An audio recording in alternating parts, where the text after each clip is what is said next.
Bonsoir à tous. Ce soir, notre sixième partie sur la lecture de 1 Corinthiens chapitre 13 sur l'amour. Avec ce soir un arrêt un peu particulier puisque nous allons nous arrêter au verset 7, le fameux verset où l'amour supporte tout, croit tout, etc. Je vous propose de relire ensemble le chapitre 13, plus les premiers mots du chapitre 14. Donc l'apôtre Paul qui parle, qui commence par une introduction pour souligner l'importance de l'amour. « Quand je parlerai les langues des hommes et des anges, si je n'ai pas l'amour, je suis un airain qui résonne ou une cymbale qui retentit. Et quand j'aurai le don de prophétie, la science de tous les mystères et toute la connaissance, quand j'aurai même toute la foi jusqu'à transporter les montagnes, si je n'ai pas l'amour, je ne suis rien. Et quand je distribuerai tous mes biens pour la nourriture des pauvres, quand je livrerai même mon corps pour être brûlé, si je n'ai pas l'amour, cela ne me sert de rien. L'amour est patient. Il est plein de bonté. L'amour n'est point envieux. L'amour ne se vante point. Il ne s'enfle point d'orgueil. Il ne fait rien de malhonnête. Il ne cherche point son intérêt. Il ne s'irrite point. Il ne soupçonne point le mal. Il ne se réjouit point de l'injustice, mais il se réjouit de la vérité. Il excuse tout, il croit tout, il espère tout, il supporte tout. L'amour ne périt jamais. Les prophéties prendront fin, les langues cesseront, la connaissance disparaîtra. Mais nous connaissons en partie, et nous prophétisons en partie. Mais quand ce qui est parfait sera venu, ce qui est partiel disparaîtra. Lorsque j'étais enfant, je parlais comme un enfant. Je pensais comme un enfant et je raisonnais comme un enfant. Lorsque je suis devenu homme, j'ai fait disparaître ce qui était de l'enfant. Aujourd'hui, nous voyons au moyen d'un miroir d'une manière obscure. Mais alors, nous verrons face à face. Aujourd'hui, je connais en partie, mais alors je connaîtrai comme j'ai été connu. Maintenant donc, ces trois choses demeurent. La foi, l'espérance, l'amour. Mais la plus grande de ces choses, c'est l'amour. Recherchez l'amour. Je le signale à chaque fois, mais je pense que c'est très important. Ici, il s'agit de l'amour agapé, bien sûr, et non pas storgé ou philéa ou autre. Et véritablement l'amour, comme le titre l'indique, l'amour qui nous vient de Dieu. L'amour qui ne peut se trouver qu'en Dieu et qui ne peut puiser, je dirais, son accroissement qu'en Dieu. Celui qui existe par Dieu et celui qui en réalité n'existe que pour Dieu. Cet amour parfait, l'amour agapé. Nous allons, comme je l'ai dit en introduction, nous arrêter sur le verset 7. Un verset assez court, mais troublant. Quand on le lit comme ça, l'amour, il excuse tout, il croit tout, il espère tout, il supporte tout. Évidemment, pris comme ça, ce verset peut être une arme de destruction fatale. Puisqu'à partir de là, on doit pouvoir tout supporter, tout croire, tout espérer, tout excuser. Et surtout, certains peuvent se faire fort avec ce texte de demander à l'autre d'excuser tout, de croire tout, d'espérer tout et de supporter tout. Et à partir de là, cela peut être un prétexte à tout. Nous allons regarder ce que le Saint-Esprit nous dit au travers de la plume de Paul, qui écrit donc aux Corinthiens. Si je mets les mots dans l'ordre, en grec, parce que ça là va avoir de l'importance, tout excuse, tout croit, tout espère, tout supporte. Évidemment, en français, c'est un peu compliqué à comprendre, mais au moins on a l'ordre des mots. Tout, à chaque fois, c'est pas en grec. Pas, le mot tout, comme le mot monde d'ailleurs, est utilisé avec 7 ou 8 significations dans les Écritures, et c'est rarement dans le sens de toute personne prise individuellement. Pour bien comprendre, un exemple. Matthieu chapitre 3, verset 5. Les habitants de Jérusalem, de toute la Judée, de tout le pays des environs du Jourdain se rendaient auprès de lui. Jean, qui baptisait. Cela veut-il dire que toute la Judée et tout Jérusalem furent baptisés dans le Jourdain? On a tous compris que non, évidemment. Oula. Tout passe, c'est tout en comptant chaque unité, mais aussi chaque ensemble et le tout réuni. Utilisé pour signifier que Christ a racheté des gens de toutes sortes, des juifs, des gentils, des riches, des pauvres, et n'a pas réservé sa rédemption soit aux juifs, soit aux gentils. Quand il est dit que tout Jérusalem, il est évident que ça veut dire que le message a touché la totalité des habitants de Jérusalem, et à partir de là, il y a des gens de tout Jérusalem qui sont venus. Évidemment, pas tous les habitants de Jérusalem, sans exception. Le terme « passe » est ici écrit, puisqu'il est décliné, « panta ». Panta, c'est un nominatif ou un accusatif, pluriel, neutre, de passe. Donc c'est un pluriel. Utilisé pour désigner tout ce qui est ou toutes les choses avec une idée générale d'universalité. C'est vraiment l'ensemble de ceux qui. Mais tous ceux qui, justement, cet ensemble, chacun en particulier est concerné, mais l'ensemble aussi. C'est panta. Petit détour. Regardons la construction utilisée ici à 4 reprises. Construction grammaticale de la phrase. De 1 Corinthiens 13, 7. Tout, donc panta, excuse, panta, croit, panta, espère, panta, supporte. Examinons en particulier la relation entre le sujet et le verbe pour comprendre la structure grammaticale et le sens de la phrase. Nous allons nous concentrer sur tout excuse, sur la première partie, puisqu'à chaque fois c'est la répétition de la même structure. On ne va pas la regarder à chaque fois, ce serait la même chose. Si je l'écris en grec, panta stegei, traduit par tout excuse. Tout ou panta, c'est bien panta, on l'a vu, nominatif ou accusatif pluriel neutre de passe, pour désigner ce qui est ou toutes les choses avec une idée générale d'universalité. C'est ce que nous venons de voir. Et puis là, il y a le verbe qui est traduit par excuser, le verbe stego, conjugué à la troisième personne du singulier à la voix active.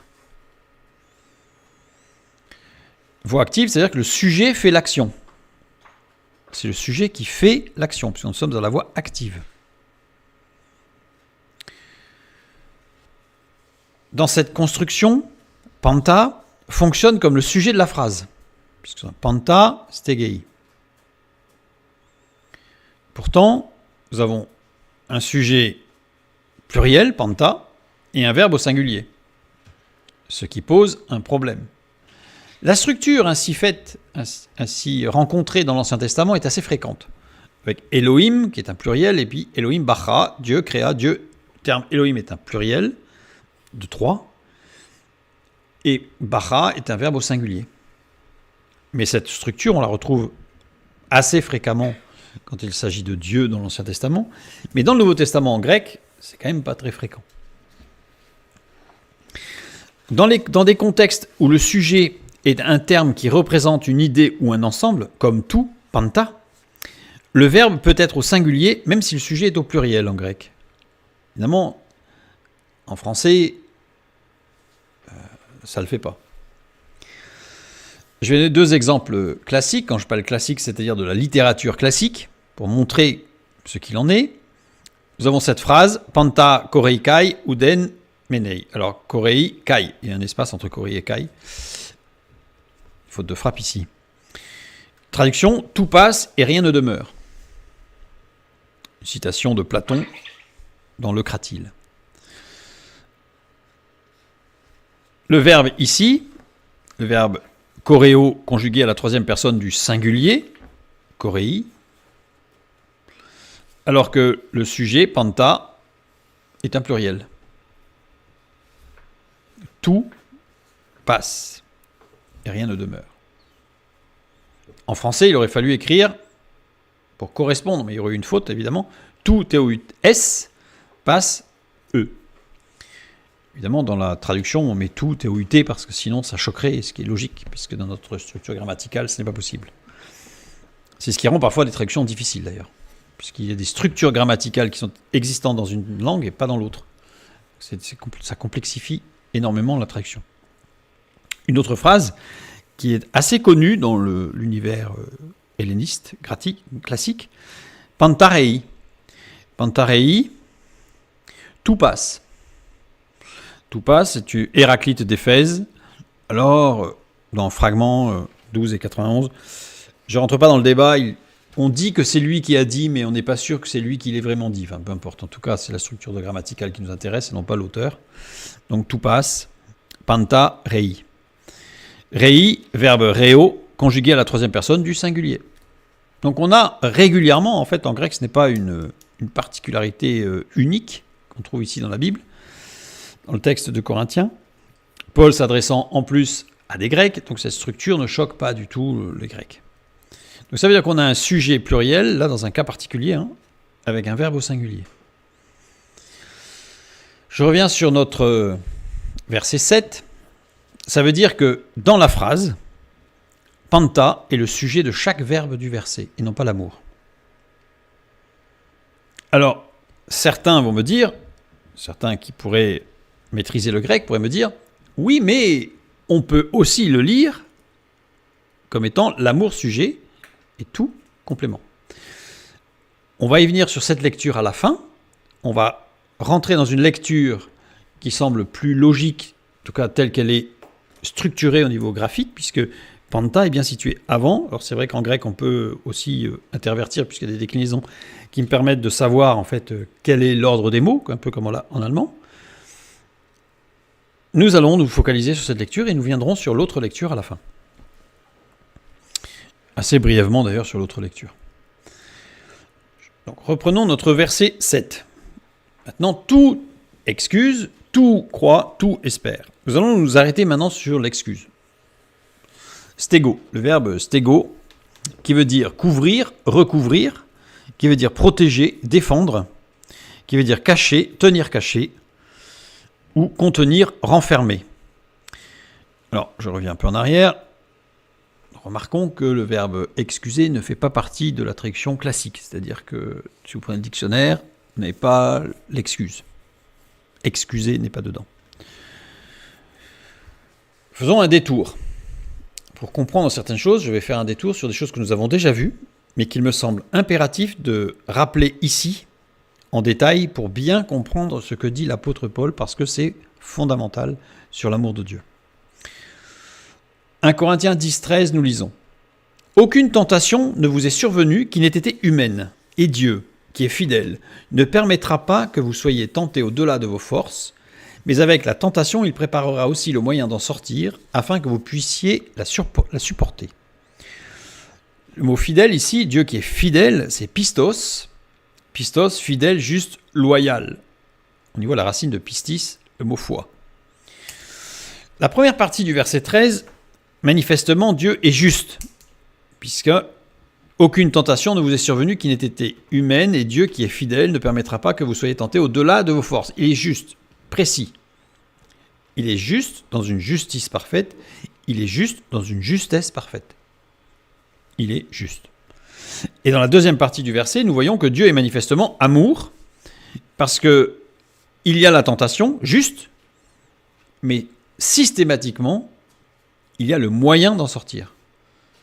Donc si on imagine un professeur qui va mettre un problème face à un élève ou un étudiant, mais qui lui a toujours donné les moyens de résoudre le problème. Donc il ne le met jamais dans une situation de voie sans issue, d'échec. Il le met toujours dans une situation de progression et de réussite. C'est ce que fait Dieu dans chacune des circonstances de nos vies.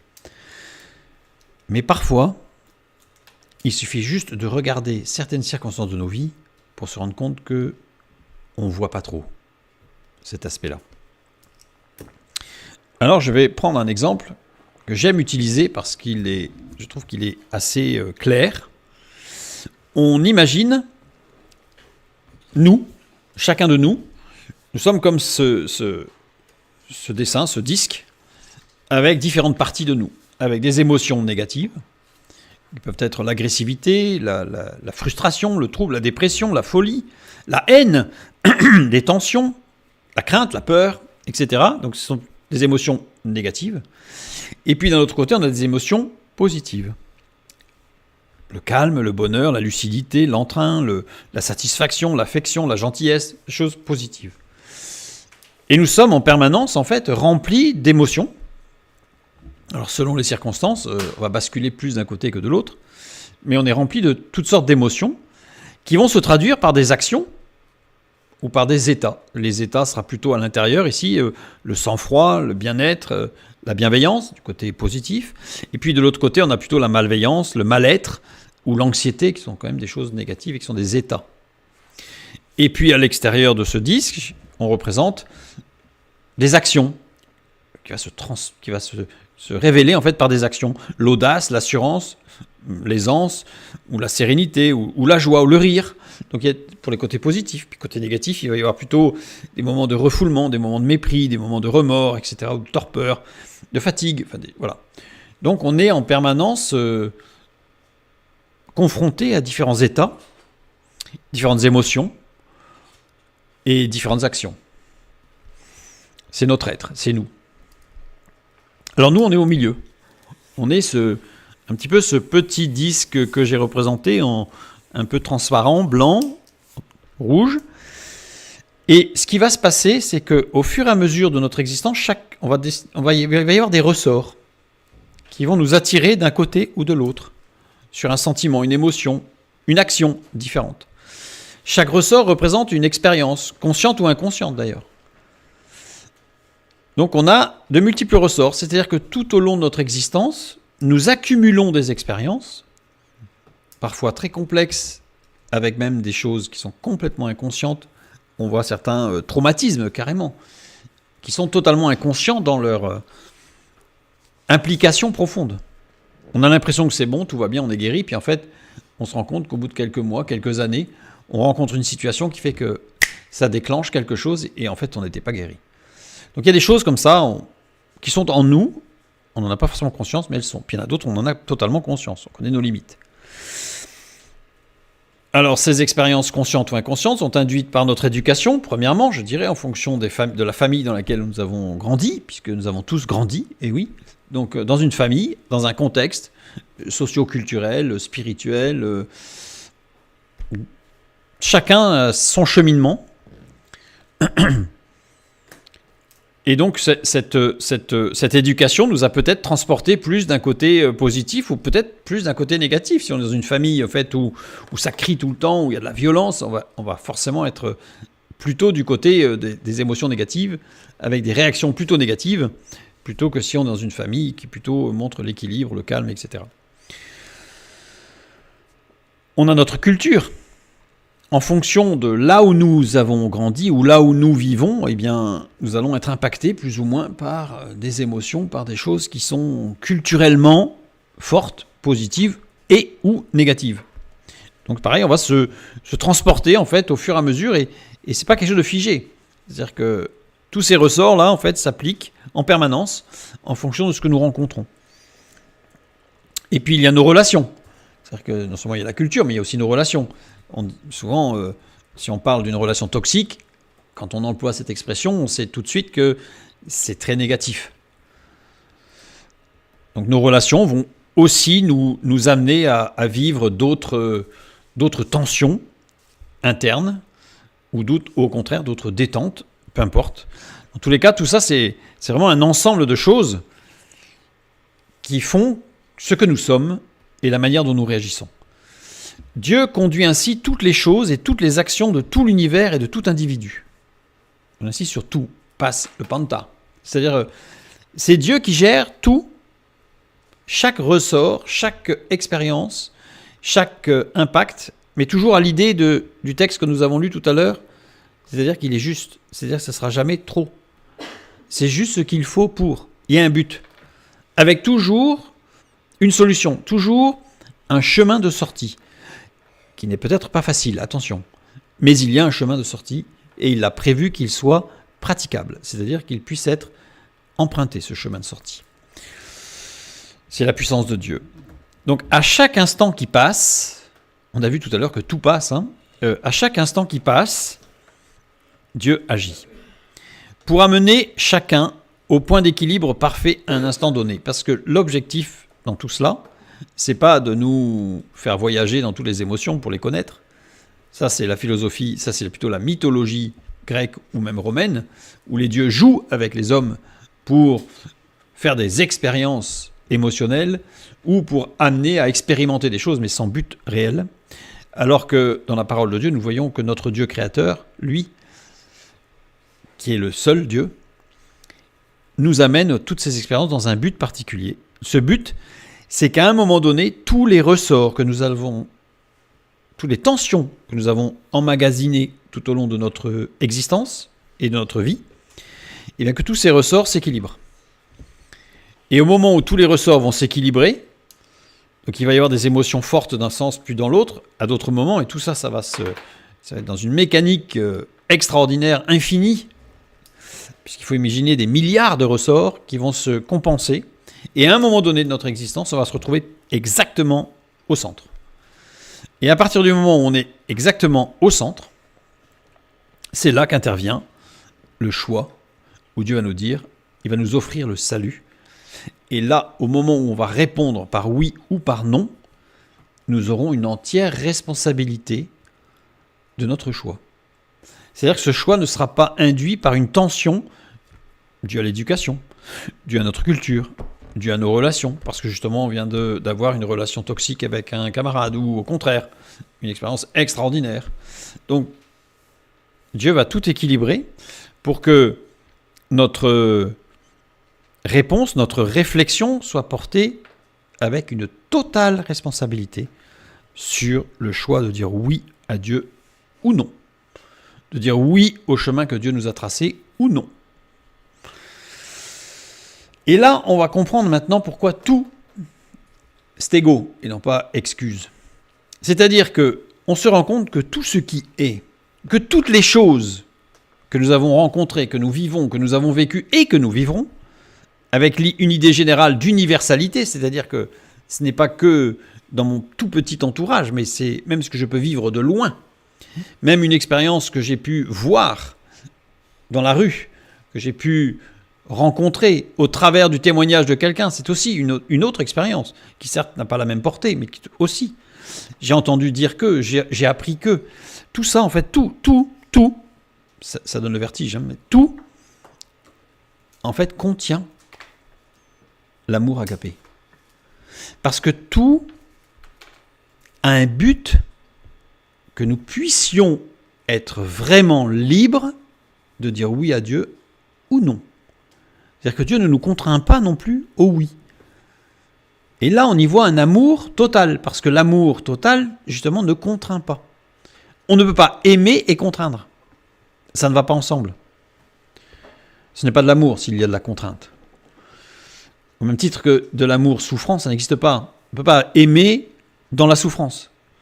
On peut souffrir à cause, parce qu'on aime quelqu'un et que l'on voit que la personne fait des choses qui sont très, très négatives. Donc on peut souffrir parce qu'on voit quelqu'un qui se dégrade au niveau de sa santé, par exemple. Mais de l'amour souffrant, non. Ici, ce que nous dit l'apôtre Paul, c'est que tout ce qui se passe, en réalité, même si on ne le voit pas, contient de l'amour. Et tout ce qui se passe cache cet amour, puisqu'en fait, on ne le voit pas. Et non seulement contient et cache, mais défend cet amour.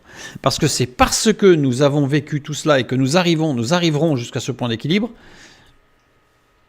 que cet amour existe et se construit. C'est-à-dire qu'en fait, c'est les deux. Dans ces deux mots, c'est énorme la profondeur en fait de pantas tegei. Ces deux mots, c'est d'une profondeur, je dirais presque infinie, comme Dieu est infini. C'est-à-dire que là, on y voit la puissance de l'amour de Dieu. Tout, absolument tout contient cet amour divin. Attention, pas l'amour humain, cet amour divin qui ne peut pas s'entendre sans la justice et la justesse de Dieu. C'est l'expression du départ. Nous voyons dans Ecclésiaste, chapitre 3, le verset 11, nous lisons « Il fait toute chose bonne en son temps ». Et imaginez tous les petits ressorts. C'est-à-dire que tout ça, évidemment, si on prend une photographie à un moment donné, la photo, c'est pas bon. C'est-à-dire que on est dans une situation de profonde souffrance ou au contraire d'une joie exaltée. Donc, mais là, on n'est pas dans l'équilibre parce qu'on a pris une photo à un instant T. Mais ce qu'il faut voir, c'est dans l'ensemble. C'est dans le plan divin, c'est dans sa dynamique divine. Et alors, pour finir sur mes petits ressorts, quand on dit oui à Dieu, les ressorts vont continuer à s'actionner. Mais tout l'enseignement biblique et tout le but de la sanctification et de l'édification, c'est qu'au fur et à mesure de notre marche avec Dieu, ces ressorts vont être de moins en moins tendus ou distendus. C'est-à-dire que les mouvements, il y en aura toujours, mais le petit disque ne va plus partir dans des extrêmes, mais va rester à fluctuer dans une zone qu'on va appeler une zone nettement plus confortable que quand on connaît des extrêmes, autant dans la joie que dans la tristesse d'ailleurs. Mais quand on sait, et c'est ce qui va s'appeler la maîtrise de soi, c'est-à-dire rester toujours maître de soi. Je ferme cette petite parenthèse. Donc il fait toute chose bonne en son temps, même il a mis dans le cœur de la pensée de l'éternité, bien que l'homme ne puisse pas saisir l'œuvre que Dieu fait du commencement jusqu'à la fin. Qui peut saisir l'ensemble des actions que Dieu a mis dans nos vies pour nous permettre d'arriver un jour, ou d'être arrivé, à ce point d'équilibre, à cette rencontre avec lui? Qui peut imaginer? Ce n'est pas possible. Il y a des milliards d'opérations. Chaque seconde qui passe nous remplit d'émotions, nous remplit d'un tas de choses, et vient régler cette machinerie extrêmement complexe que nous sommes. Tout excuse. La deuxième partie de ce verset, qui en contient donc 4, c'est le verbe croire. Tout croit. Nous avons compris la construction, donc c'est toujours la même chose.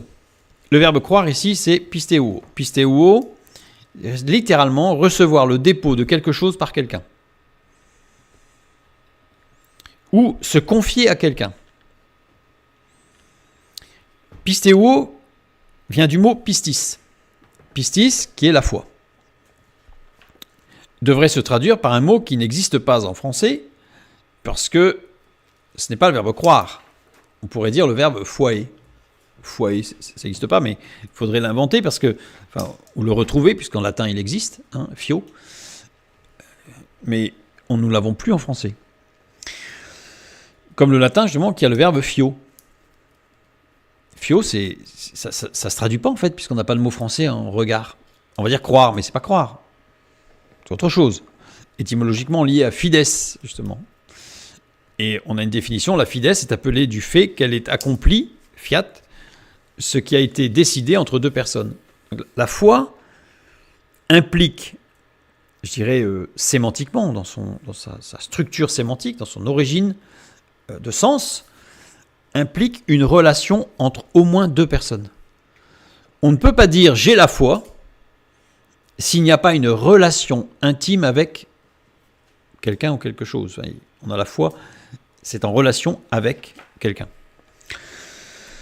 Donc pistis, la foi, ou le verbe foyer, si on voulait, c'est pas français, mais c'est pas grave, on a compris. Dans l'Ancien Testament, il existe 3 mots qui sont traduits par le mot foi. J'essaie d'éviter de dire 3 mots qui sont traduits par foi, parce que parfois traduit par foi. On a Emoun, Emet, Emouna. Alors les hébraïsants vont me dire, oui, mais Emet, par exemple, c'est vérité. Oui, mais pas uniquement. Parce que Emoun, c'est la confiance qui permet de s'engager. Emet, c'est une disposition extérieure vraie, c'est-à-dire que c'est quelque chose qui se voit, qui se manifeste. La vérité est un témoignage de ce qu'il y a à l'intérieur. Emouna, c'est une disposition intérieure, justement. Pour avoir confiance, pour avoir la confiance qui permet de s'engager, c'est qu'on a, on dit bien d'ailleurs, tu as ma parole. C'est la parole. La parole prime. La parole va me donner l'assurance que je peux m'engager, que je peux y aller.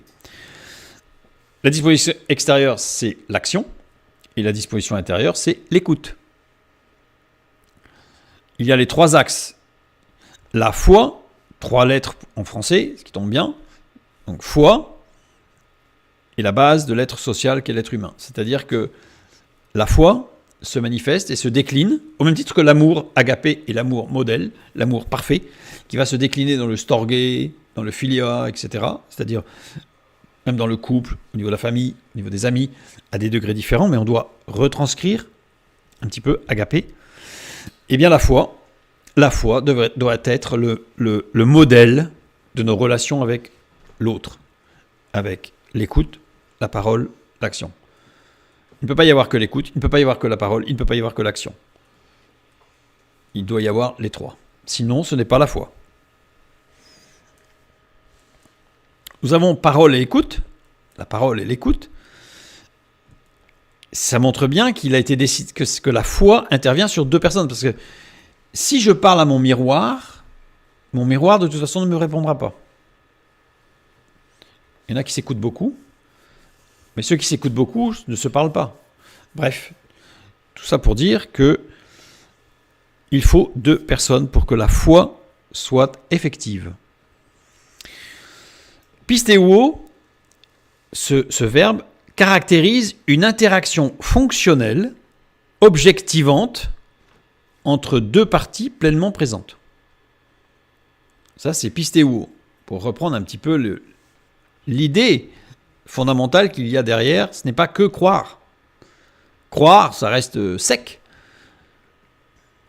Alors que là, pisteuo, ça intervient entre deux personnes qui ont échangé, qui se sont mis en accord pour faire une action commune. C'est-à-dire qu'ils se sont mis en accord pour une action commune. Ça ne veut pas forcément dire qu'elles sont d'accord sur tout. Mais ça veut dire qu'elles sont en accord pour une action commune. Quand on est avec Dieu, évidemment, je suggère fortement que nous soyons en accord avec tout, avec Dieu. Parce que forcément, sinon ça ne va pas bien se passer. Et l'action commune, ça va être quoi? Ça va être notre sanctification, notre édification, ce qui va nous permettre d'être toujours plus proches de Dieu. Et de retrouver cet équilibre, cet anneau central qui ne sera plus, qui va plus partir dans les extrêmes, mais qui va de plus en plus se stabiliser. Et non pas rester fixe, parce que imaginez quelqu'un qui n'aurait plus aucune émotion, c'est la mort. Voilà. L'immobilisme, de toute façon, l'immobilité n'est synonyme que de mort, pas de vie. Mais la maîtrise de soi fait partie des fruits de l'esprit. Entre deux parties pleinement présentes, c'est le je et le tu, c'est ce que nous avions déjà vu dans une partie précédente de l'amour, et caractérise une interaction fonctionnelle objectivante, c'est-à-dire qu'il y a des choses qui vont du je vers le tu, et puis il y a des choses qui vont du tu vers le je. Et là, nous sommes dans l'amour. Nous avions vu, dans la partie 3, justement, cette partie importante de l'amour, qui est définie aussi quelques mots, quelques versets avant notre verset 7. Donc on voit bien que l'apôtre Paul, dans son exposé, ne fait pas juste un détail, style un listing de tout ce qu'il a pu trouver, qui concerne l'amour, mais il y a une dynamique de construction, puisque pour pouvoir avancer, il faut avoir bien compris ce qu'il a d'abord dit au début. Donc il y a le je et le tu qui sont liés, qui impliquent un dialogue dans lequel les deux parties sont pleinement présentes, une personne reconnue dans sa totalité, sa dignité. Chacun est reconnu dans sa dignité et sa totalité. C'est pas un maître et son enseignant. C'est deux maîtres et son étudiant plutôt. C'est deux maîtres qui discutent ensemble. Et la deuxième partie, je reviens en arrière, excusez-moi, ce lien qui va du je vers le tu et du tu vers le je est caractérisé par une interaction plus fonctionnelle et objectivante, une ressource ou un instrument entre les mains de Dieu. C'est-à-dire que l'autre est un instrument, pas entre mes mains, là on est dans la perversion narcissique, est un instrument entre les mains de Dieu, parce qu'il va me permettre de comprendre et d'apprendre autre chose, parce que lui-même fait des expériences, et en me partageant ces expériences, eh bien, Dieu va me faire découvrir d'autres choses qui vont compléter les miennes. Donc il y a du je vers le tu. Et puis moi, j'ai fait des expériences qui vont compléter les siennes. Donc c'est vraiment du je vers le tu et du tu vers le je.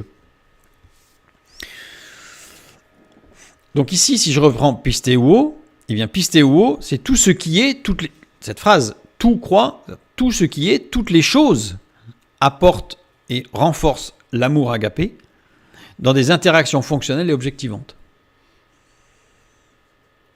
Voilà ce que nous dit l'apôtre Paul ici, dans cette lecture de Panta comme sujet.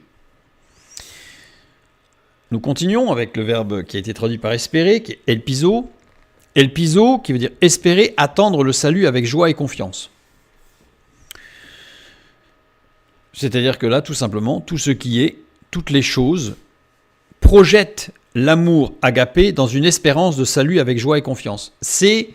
Nous savons, même si nous avons dit oui à Dieu, il y a des ressorts qui sont encore bien tendus. Eh bien, notre marche avec Dieu va nous permettre petit à petit de détendre ces ressorts et de trouver l'équilibre.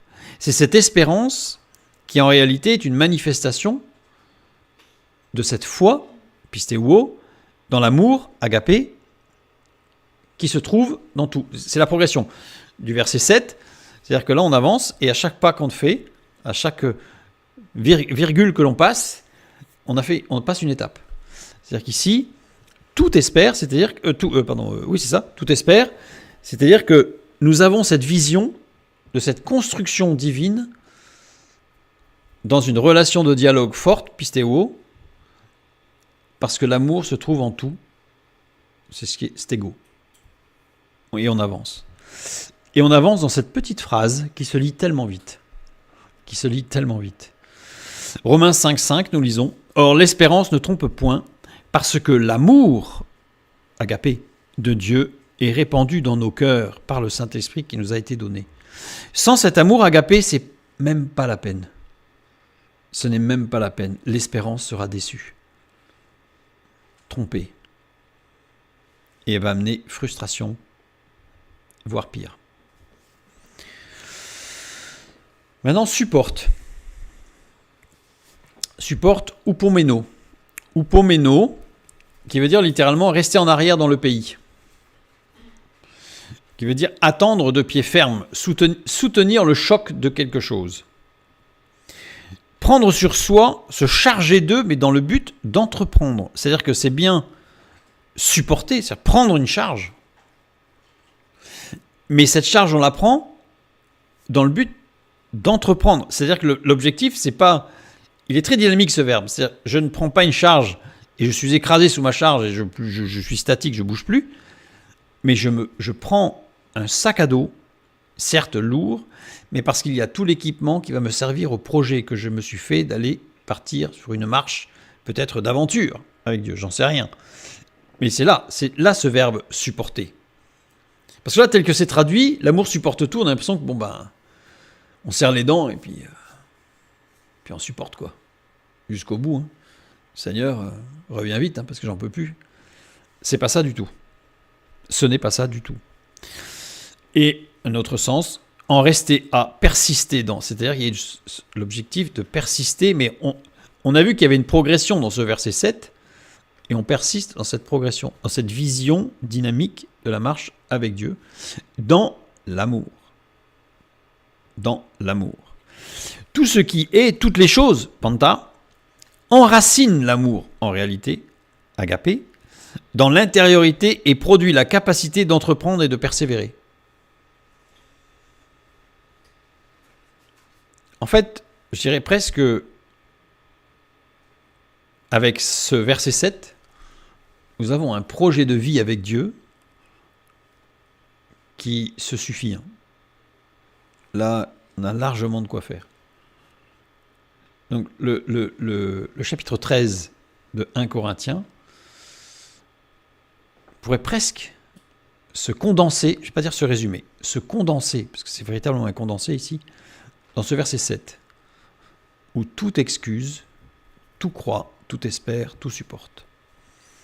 Jacques, chapitre 1, verset 12, nous lisons « Heureux l'homme qui supporte patiemment la tentation, car après avoir été éprouvé, il recevra la couronne de vie que le Seigneur a promise à ceux qui l'aiment. » Pas à ceux qui sont forts, pas à ceux qui sont puissants, pas à ceux qui en ont pris plein, à ceux qui l'aiment, agapé.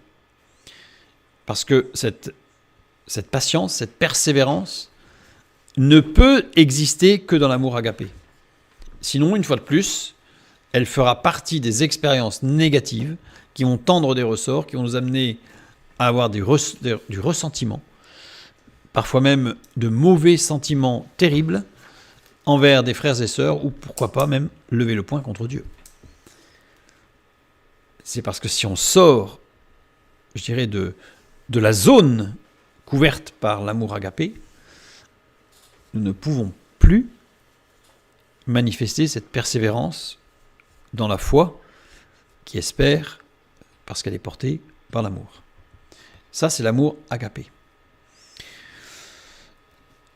Je reprends le verset 7. Ici, imaginons une lecture dans laquelle panta ne serait pas le sujet des verbes. Comme je l'ai dit en introduction, c'est-à-dire qu'on va prendre une lecture, on va se dire, ok, on a une lecture tellement traditionnelle qu'on va rester sur cette lecture traditionnelle. L'amour excuse tout, l'amour croit tout, l'amour espère tout, l'amour supporte tout. Donc ça veut dire que l'amour, excuse tout, il croit tout, il espère tout, il supporte tout. Là, on a un autre programme de vie, je peux vous dire, qui va être beaucoup moins facile à assumer. Je lis Galates chapitre 5, les versets 19 à 21. Or, les œuvres de la chair sont manifestes. Ce sont l'impudicité, l'impureté, la dissolution, l'idolâtrie, la magie, les inimitiés, les querelles, les jalousies, les animosités, les disputes, les divisions, les sectes, l'envie, l'ivrognerie, les excès de table et les choses semblables. C'est-à-dire que l'apôtre Paul rajoute « et les choses semblables », comme si la liste précédente pouvait même être augmentée. Elle est déjà bien solide. Je vous dis d'avance, comme je l'ai déjà dit, que ceux qui commettent de telles choses n'hériteront point le royaume de Dieu. Mais le fruit de l'esprit, c'est l'amour, la joie, la paix, la patience, la bonté, la bénignité, la fidélité. Le premier, remarquez, c'est l'amour, le premier. J'ai un peu de mal à imaginer l'apôtre Paul écrire aux Galates ce que nous venons de lire et écrire aux Corinthiens, on excuse tout. Quand on est rempli d'amour, on excuse tout. Est-ce que vous réussissez, personnellement moi j'y arrive pas, à ne pas voir dans une lecture où panta n'est pas le sujet du verbe, mais l'amour qui excuse tout, est-ce qu'on peut imaginer qu'il n'y ait pas de contradiction entre ce que dit Paul aux Galates et là aux Corinthiens? Il y a une contradiction frontale. C'est-à-dire que cette lecture, il n'y a pas de contradiction dans la parole de Dieu. Il n'y a que la critique littéraire qui apparaît au siècle des Lumières et qui continue encore aujourd'hui, peut-être même encore plus fort, pour dire que dans la Bible, c'est pas grave, il y a des contradictions, mais c'est pas grave parce que l'intelligence humaine va réussir à résoudre les problèmes. Je pense qu'il faudrait plutôt avoir de l'humilité et demander à la sagesse de Dieu de renouveler notre intelligence pour qu'on puisse arriver à la compréhension des choses de Dieu. Parce que lui, il est infini dans son intelligence. Donc, quelle prétention peut-on avoir de maîtriser ce que Dieu a fait? Et même de le corriger, tant qu'à faire. Je lis maintenant dans 1 Jean chapitre 4, le verset 1. « Bien-aimés, n'ajoutez pas foi à tout esprit, mais éprouvez les esprits pour savoir s'ils sont de Dieu, car plusieurs faux prophètes sont venus dans le monde. » Ajouter foi, c'est le verbe pistéouo. Tiens, pistéouo, c'est bizarre, c'est celui qu'on vient de voir justement. C'est celui qui est là, dans notre texte de 1 Corinthiens 13, 7. Donc là, l'apôtre Jean, cette fois-ci, nous dit « Bien-aimés, ne croyez pas, pistéouo, à tout esprit. » Et Paul lui aurait écrit « L'amour croit tout ». On sent bien que ça pose un problème, une fois de plus, d'opposition frontale. Je prends un autre texte. Jérémie 17, les versets 5 et 6. « Ainsi parle l'Éternel, maudit soit l'homme qui se confie dans l'homme, qui prend la chair pour son appui et qui détourne son cœur de l'Éternel. Il est comme un misérable dans le désert, et il ne voit point arriver le bonheur. Il habite les lieux brûlés du désert, une terre salée et sans habitants. Il ne voit point arriver le bonheur. » C'est-à-dire, c'est ce qu'il espère, en fait, au travers de toute son action dans sa chair, son appui dans sa chair. Il veut le bonheur. Et il n'y arrive pas. L'amour espère tout. On ne peut pas espérer tout. On ne peut pas espérer tout, parce qu'il y a des espoirs, il y a des objectifs qui ne sont pas de l'ordre du plan divin, et donc on ne peut pas... Alors là, tout, c'est bien panta. Si on avait dû lire que l'amour espère tout, avec une restriction, Paul aurait donné une restriction. Et à la limite, il aurait peut-être défini avant ce que c'était que tout. À la limite, il aurait pu dire, attention, tout va définir tout ce que Dieu nous a donné. Quel cas, là, on aurait pu avoir cette lecture. Mais il ne l'a pas fait. Donc ça veut dire que c'est supputé, il faut imaginer que. Je pense qu'il est beaucoup plus sain d'avoir une lecture directe du texte sans avoir à penser que la parole de Dieu est autosuffisante. Rappelez-vous, tout ce qu'on y ajoute vient du malin. Donc on ne retranche rien et on n'y ajoute rien. Elle est autosuffisante. Je lirai un autre passage dans Matthieu chapitre 18, les versets 15 à 17. « Si ton frère a péché, va et reprends-le entre toi et lui seul. S'il t'écoute, tu as gagné ton frère. Mais s'il ne t'écoute pas, prends avec toi une ou deux personnes afin que toute l'affaire se règle sur la déclaration de 2 ou de 3 témoins. S'il refuse de les écouter, dis-le à l'Église. Et s'il refuse aussi d'écouter l'Église, qu'il soit pour toi comme un païen et un publicain. » J'ai du mal à imaginer que Jésus nous encourage à tout supporter dans ce texte de Matthieu. Bien au contraire, s'il y a quelque chose qui ne va pas, nous devons nous positionner avec sagesse, là encore, dans un processus de respect de l'autre, dans un dialogue. On instaure un dialogue avec l'autre, un dialogue où normalement les deux doivent être très engagés, avec une écoute et une parole, dans les deux sens, avec ce petit « je-tu » avec ces flèches qui vont de l'un vers l'autre et un trait d'union. Nous sommes unis par le même esprit, en théorie. Enfin, disons qu'en pratique, mais ce devrait rester de la pratique, et très souvent ce n'est que de la théorie, puisqu'en pratique, on se rend compte que ce n'est pas le cas. Et donc, on voit bien que la lecture, une fois de plus, de l'amour qui supporte tout en serrant les dents, n'est pas biblique. Au contraire, l'amour de Dieu manifeste la vérité. Jésus a manifesté la vérité. Quand Jésus est arrivé dans le temple, il n'a pas dit « bon, allez, je les aime, donc je supporte ». Il s'est positionné. Il a remis, comme on dit, l'église au centre du village. C'est-à-dire qu'il a remis, cette fois-ci, en l'occurrence, le temple au centre de la vie religieuse, spirituelle des Juifs. Et pourtant, il était rempli d'amour. Jésus, on ne peut pas dire que Jésus ne manifestait pas l'amour. C'est par amour qu'il a donné sa vie. Donc c'est vraiment l'exemple même de l'amour.